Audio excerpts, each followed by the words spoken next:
biologiste de formation académique à l'Université du Burundi. Alexis Nikiza est aujourd'hui directeur national de l'association Protection des ressources naturelles pour le bien-être de la population au Burundi, APRNBPB en sigle. Cette association s'intéresse plus aux activités apicoles.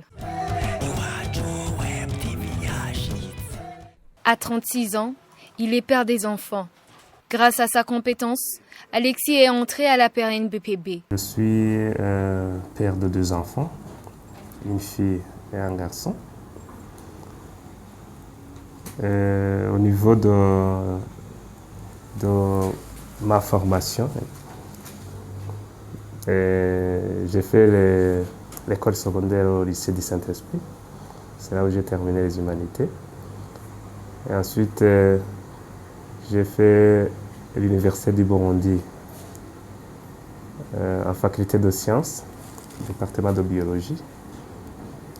Et après, je suis venu travailler, une semaine après la défense de mon travail de mémoire, je suis venu travailler ici à la PRNBPB et je dirais que j'ai obtenu une bonne note dans mon travail de défense.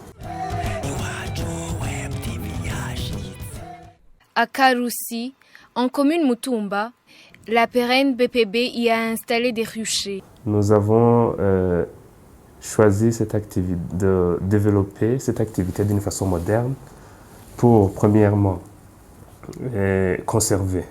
contribuer à la conservation de la biodiversité du parc en luttant contre l'effet de brousse. Parce qu'actuellement, nous faisons cette activité en dehors du parc. Et pour aussi contribuer à la pollinisation, donc à la reproduction des plantes, que ce soit au niveau du parc national de la Ruvubu, que ce soit aussi au niveau des agroécosystèmes, au niveau des terres cultivables, au niveau de communautés riveraines. Voilà. Et aussi pour contribuer à l'augmentation des revenus de cette population. L'installation à la disposition des ruchers demande des connaissances scientifiques.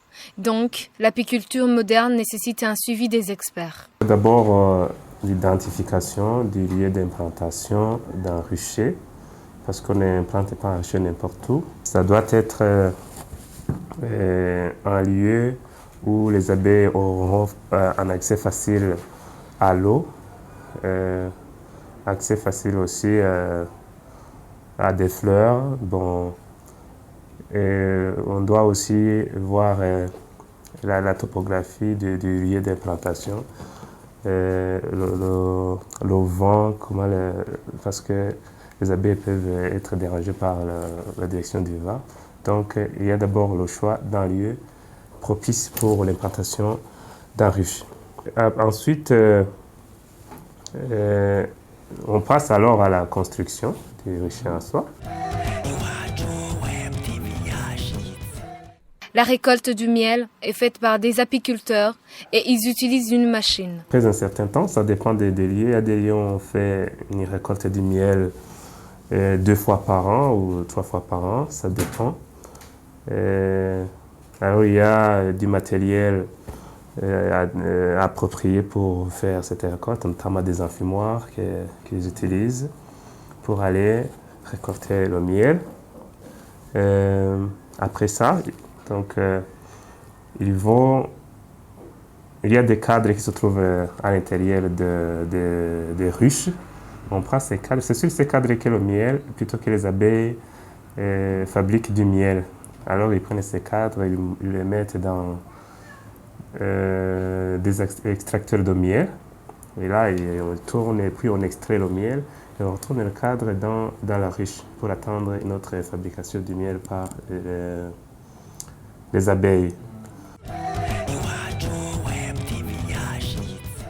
Les clients sont vraiment satisfaits. Nous achetons ce miel et nous apprécions beaucoup ce produit.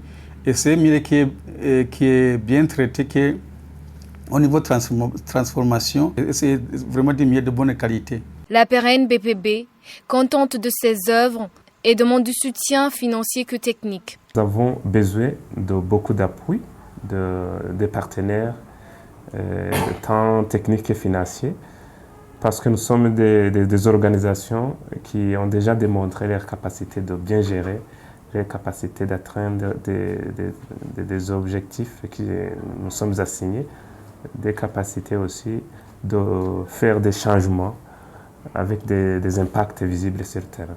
Le directeur national envisage de développer au sein de l'association la filière miel, augmenter le nombre des ruchers dans le pays, renforcer la capacité technique, trouver d'autres marchés locaux et internationaux.